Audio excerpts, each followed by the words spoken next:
colegas, ya ustedes escucharon lo que dijo don Luis Amador. Él no tuvo ninguna participación en nada, pero era el jerarca del MOB y era miembro de la Junta Directiva de la Comisión Nacional de Emergencia y miembro de la Junta Directiva de Aviación Civil.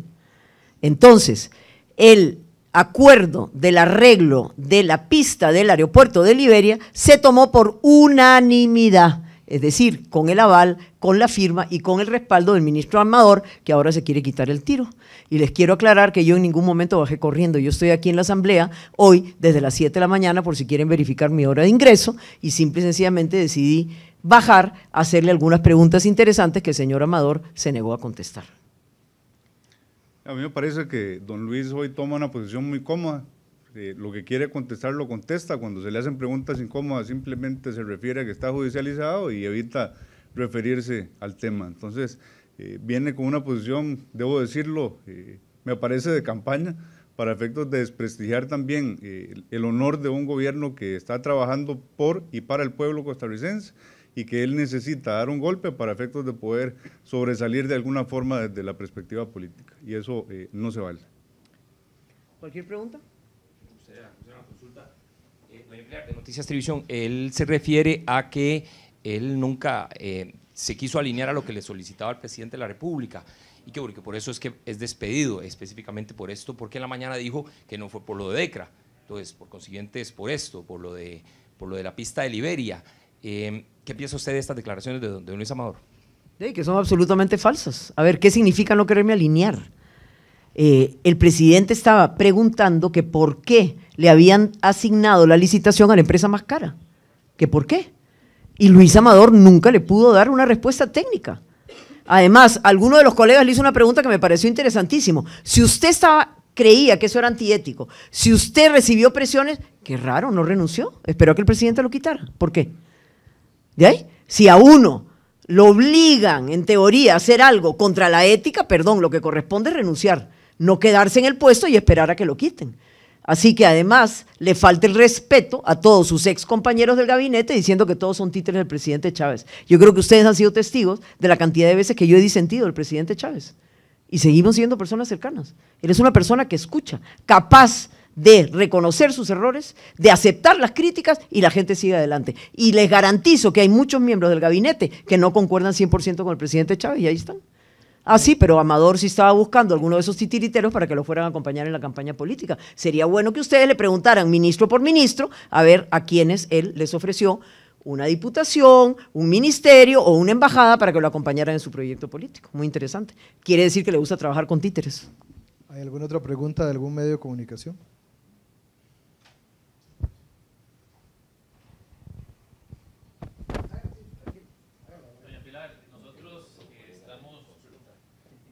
Estamos un poco sorprendidos de lo que ocurrió recientemente respecto a la decisión de Colby, que yo sé que no es del gobierno y también del Banco Popular, de retirar una pauta publicitaria de parte de Chinamo. Pareciera que como respuesta a unos programas que les resultaron ofensivos al gobierno. La pregunta que yo tengo ¿es cierto eso que decía Luis Amador de que hay títeres en el gobierno o esta decisión que toman es completamente técnica? ¿En qué se basa la decisión que se tomó en el ICE y en Banco Popular para retirar la pauta publicitaria de Chinamo? Bueno, lo que yo he leído son los dos comunicados de prensa de las dos instituciones. Yo no he tenido chance ni he hablado con ninguno de los jerarcas. Lo otro que quiero destacar es que estas son dos instituciones autónomas. El gobierno no le puede dar una orden, el gobierno no tiene nada que ver dónde invierte en la pauta, en qué medio invierte la pauta. Así que es una decisión absolutamente autónoma de estas instituciones. Los comprendo en qué sentido. Se dice que es un programa de entretenimiento familiar, que va muy bien con la línea de acción de Banco Popular y de Colby. A ver, ellos no pueden tener control sobre el contenido, y si el contenido no les gusta, no les satisface, tienen todo el derecho de decir, voy, así como tuvieron el derecho de decir, entro y meto mi pauta, tienen el derecho de decir, salgo y ya quito mi pauta porque no me gusta lo que estoy viendo, me parece que no es compatible con la imagen de las instituciones. Pero eso es una decisión de cada institución, el gobierno no tiene nada que ver y el presidente no puede dar ninguna orden de quitar o poner pauta en ninguna institución autónoma.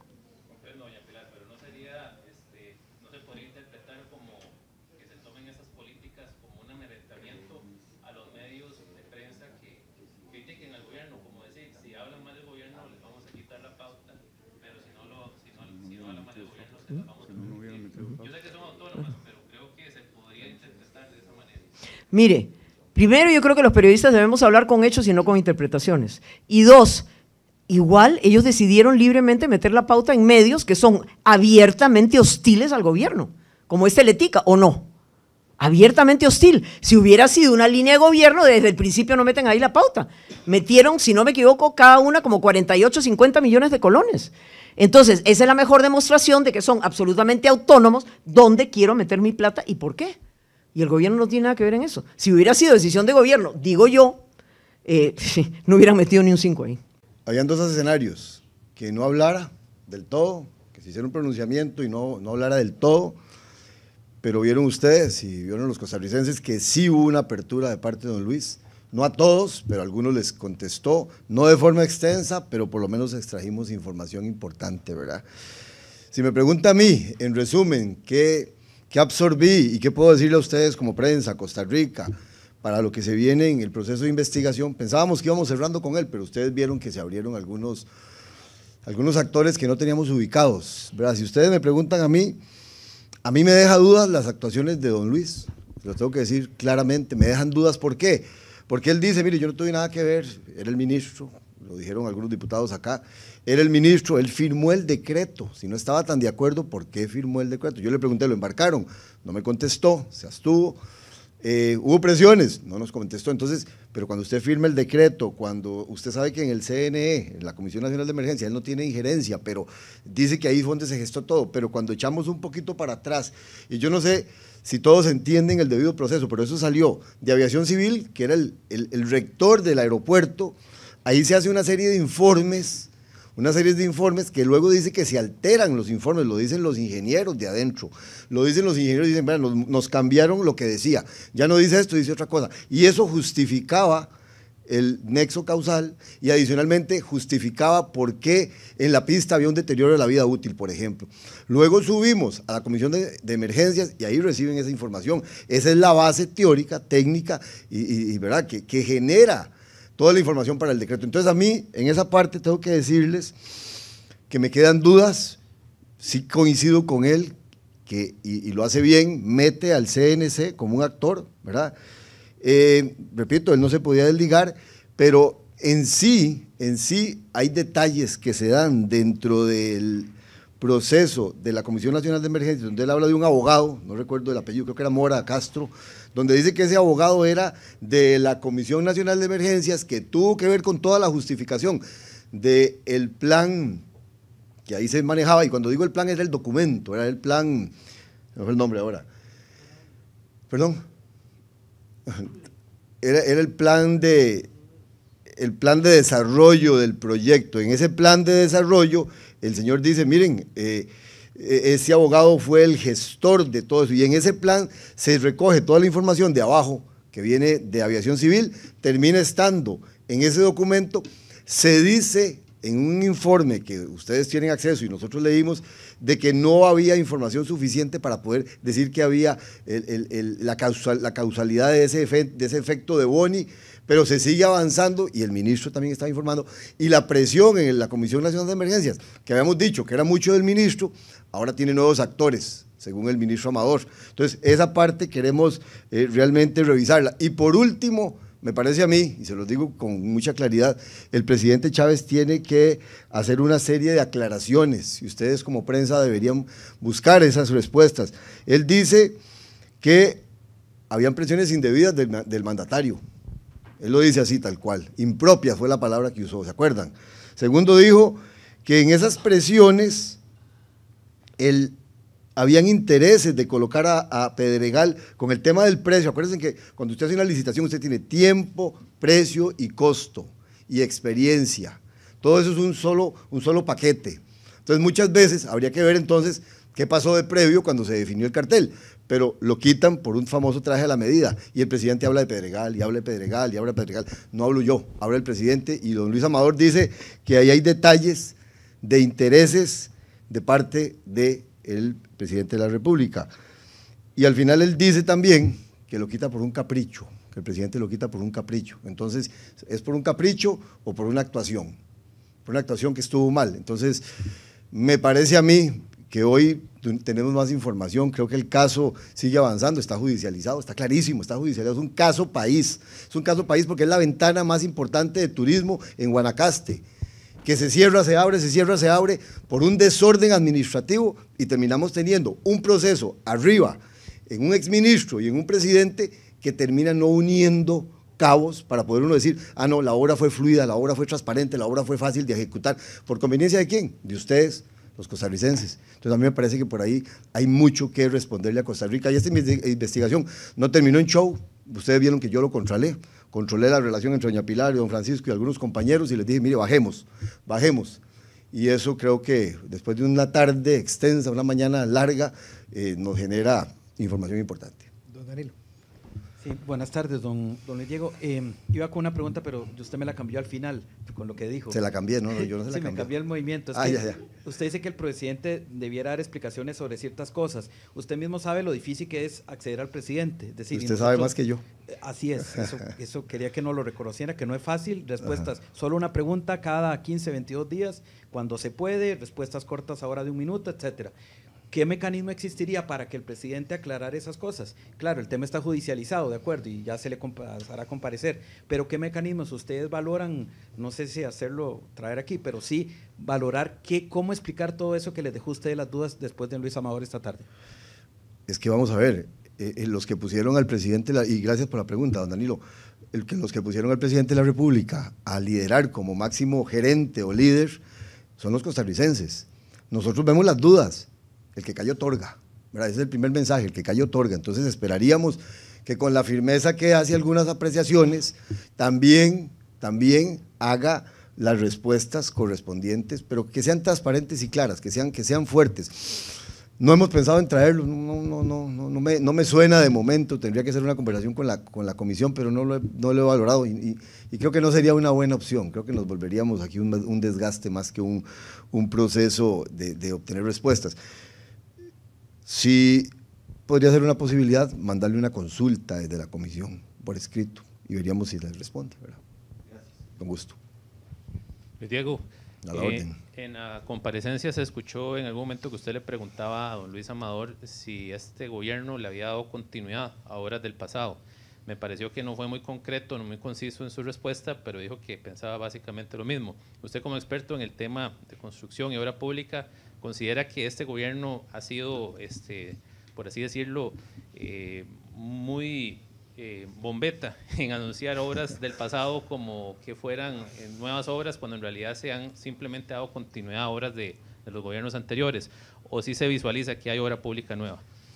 Si usted estuviera en los chats que yo estoy, que son de ingenieros y arquitectos, personas de alto nivel en este país, que conocen de la obra pública y la obra privada, por supuesto, se daría cuenta que hay una preocupación expresa, Antonio y compañeros y costarricenses, porque la obra que estamos terminando es obra que obviamente el mismo país, y eso es bueno, también terminar es bueno, no hay que ser tampoco tan mezquino, ¿verdad?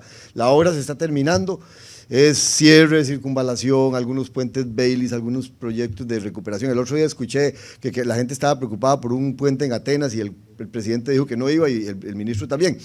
Pero sigue siendo mantenimiento, sigue siendo obra que ya descuidamos por más de 30, 40 años o 20 años y no está funcionando.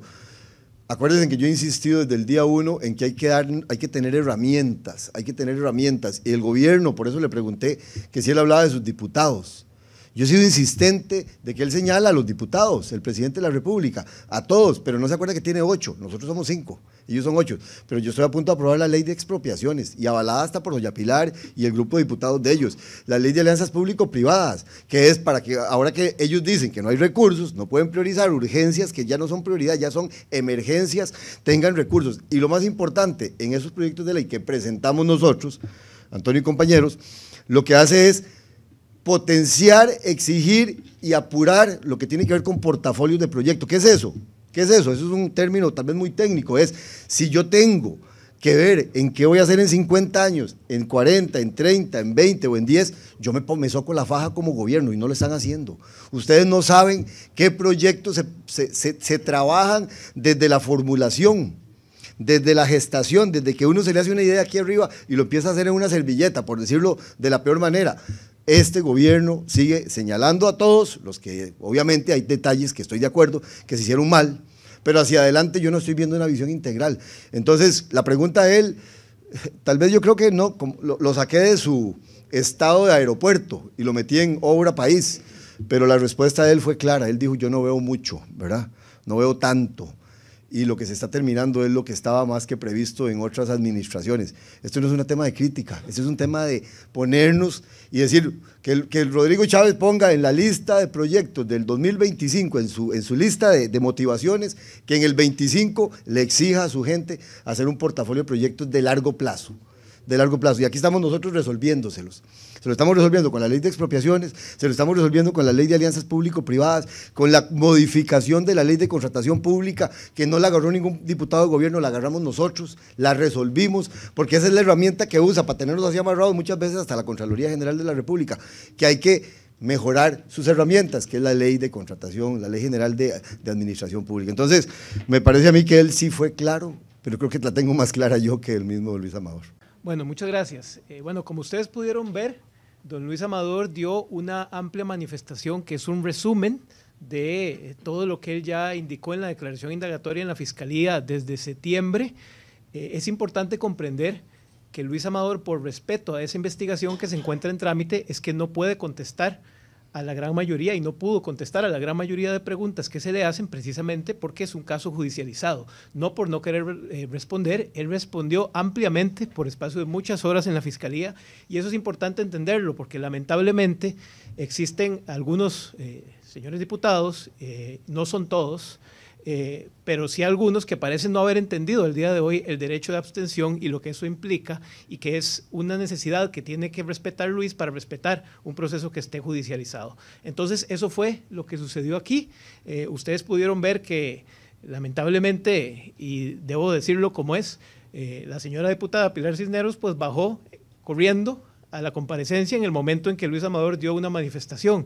Él no puede entretener ese tipo de discursos o ataques al cuerpo, que realmente los que pierden en eso son los costarricenses, porque lejos de tratar de hacer una verdadera investigación, lo que hacen es venir a tratar de mancharlo de una forma infundada, sin prueba alguna, y no realmente descubrir la realidad de los hechos, que está ahí ventilada en la Fiscalía desde mucho tiempo atrás. Lo que aquí es importante que quede constando, y 3 elementos que es importante resumir que se pueden llevar el día de hoy, es que como dijo Luis Amador en su declaración, el nexo causal entre el arreglo de la pista y los daños de la pista a raíz de la tormenta lo establece la CNE, no Luis Amador como ministro, y se estableció en gran medida a través de las recomendaciones que dio don Eduardo Mora, como él indicó, que pasó después a ser asesor del presidente. Toda esa prueba está en la Fiscalía indicando, no es Luis Amador el que establece ese nexo.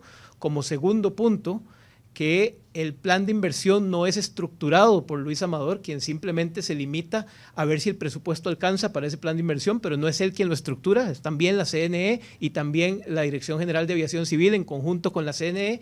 Y como tercer punto, lo que él indicó en cuanto a que su destitución fue absolutamente arbitraria y fue un acto más de a los que ya nos tiene acostumbrados el señor presidente Rodrigo Chávez, que actúa de una forma pues autoritaria, hostil, y como dijo Luis Amador, con cualquier persona que no se alinee a sus pretensiones o a sus caprichos.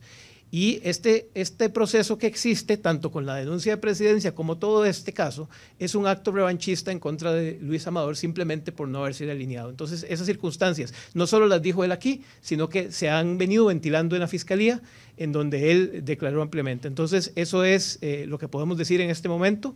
Y bueno, realmente creemos que varios de los señores diputados que sí se apuntaron a investigar, ustedes pudieron ver que al final de la intervención se dieron cuenta que no es Luis Amador aquí responsable de absolutamente nada, y esperamos que esa sea la verdad que la Fiscalía va a encontrar al final de esta investigación. Gracias. Adelante, don Luis, por favor. Se abre el periodo de entrevistas. Sí, sí. Son una pregunta por medio, recuerden, son 5. ¿Cómo está, don Luis? De Noticias Televisión. Quería preguntarle, de acuerdo a lo que dice don Gerardo, ¿a qué es lo que usted dice que no se alineaba, que por eso fue despedido? ¿A qué se refiere al decir a lo que yo no me alineé, de acuerdo a lo que dice su su abogado. Eso es lo que está indicado en la declaración inicial. Fue distribuida a todos ustedes, una copia escrita, y pueden utilizar el audio de la grabación de la Asamblea Legislativa para ese efecto. Don Danilo. Sí, buenas tardes, don Luis y abogado. Para que le quede claro a los costarricenses, y se lo pregunto, ministro, que probablemente fue el más popular, dicho por el propio presidente de la República en su momento, y las encuestas lo decían. ¿Para trabajar con Rodrigo Chávez hay que ser un títere o cumplirle a los costarricenses? Me fui dando cuenta conforme el tiempo pasaba que había que ser un títere. Al no querer ser un títere, ya ustedes conocen lo que ocurrió. Aaron Chinchillo. Don Luis, usted en su declaración refiere que hubo una serie de presiones. ¿Cómo se dio ese acercamiento entre el presidente hacia usted? ¿De qué forma se insinuó o hizo esa presión para que se adjudicara de alguna manera a una empresa u otra? Gracias. Tal y como lo dije en el proceso en Fiscalía, tal y como lo indiqué ahora en mis declaraciones acá en la Asamblea Legislativa, se da a través de una serie de llamadas telefónicas y ustedes ya tienen el detalle ahí de lo ocurrido. Hay una pregunta más. Muy buenas tardes, don Luis. A raíz de que usted menciona que sentía presiones, que habían acciones por parte del presidente de la República que iban contra su ética, ¿por qué se iban contra su ética y existían esas presiones? ¿Se mantuvo usted en su cargo como ministro y no decidió? Porque yo no cedía a las presiones. Es que yo no cedía a esas presiones y por eso finalmente me destituyen, por no ceder a las presiones. Pero usted mencionó que iban contra su ética, y si algo está contra la ética, uno normalmente se separa de un cargo. Vamos a ver, yo nunca cedí a eso y siempre di la instrucción que tenía que darse de manera legal y ética. Por eso, en definitiva, al él darse cuenta que yo no iba a ceder y que no iba a ser su títere, termina destituyéndome. La última consulta del compañero y damos por finalizada la comparecencia de la conferencia del exministro. Don Luis Amador, Eric Soja, Radio Surquín. Don Luis, usted sigue teniendo vivas sus pretensiones presidenciales, ¿verdad? En redes sociales se ha mencionado, se ha hecho una comparación entre usted y José María Figueres cuando él se negó a venir a comparecer a una comisión. Igualmente, él en su momento no es comparable porque yo pedí la cita. Vía virtual, como usted también lo hizo. Al final usted viene, pero viene ya tardíamente, quizá fechas que dicembrinas, y usted estuvo en Costa Rica y no vino acá en su momento. Yo, esa negativa inicial, permítame, sí. Ajá, perdón, nada más porque como no hay la pregunta, y ¿cómo le afectaría eso a usted en su posible campaña? Dejemos las cosas muy claras. Cuando yo estuve en septiembre, que venía a declarar por cita que yo le pedí a la Fiscalía, a los señores diputados, me mandaron a convocar para el día lunes. Yo les dije inmediatamente, el día lunes no puedo. Puedo venir, no recuerdo si les ofrecí el jueves en la noche o el viernes, con todo gusto. Pero yo tengo que viajar de regreso a donde yo trabajo. Ellos lo sostuvieron para el lunes, yo no pude asistir. Posteriormente ellos convocan sin consultarme y yo simplemente no puedo faltar. Ellos mandan una nota a la universidad pidiéndole al presidente de la universidad que me permita venir. El presidente no contesta ni me da el permiso, yo no puedo venir. Salgo a vacaciones yo el día miércoles de esta semana, coordiné de previo con la Asamblea Legislativa, les ofrecí venir el día 20 para ambos temas y logramos coordinar. Esto es la verdad de los hechos. No es que yo no quiera venir, yo me tengo que ganar la vida igual que todo el mundo. Si yo no voy al trabajo me despiden y si yo me quedo sin trabajo yo no puedo pagar la hipoteca de mi casa, el préstamo del carro, la comida de mis hijos. Por eso hubo que coordinar para esta fecha, que es la fecha en la que yo estoy en vacaciones de mis labores de la universidad. ¿No hay entonces una similitud con el caso de José María? En lo más mínimo, yo pedí a la Fiscalía venir y estuve con ellos 3 horas. Yo le pedí a la Asamblea que me recibiera por favor el día de hoy, comprendiendo que era el que yo podía viajar. Yo corro con mis gastos inclusive para venir acá. Y justamente por eso no hay una similitud, porque yo vengo y doy las explicaciones y el día de hoy vengo y doy una declaración lo más amplia posible, que de hecho es un resumen de la declaración que en la Fiscalía duró casi 3 horas, de los hechos y lo acontecido.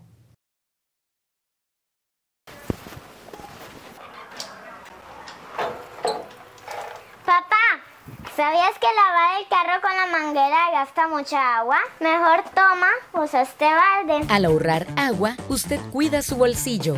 También recuerde no utilizar la manguera para lavar aceras y paredes. Tico que se respeta, ahorra agua y cuida su platica. Nuestro compromiso de hoy nos une con un futuro mejor para Costa Rica. Junta de Protección Social. Jugá responsablemente, jugá para hacer el bien.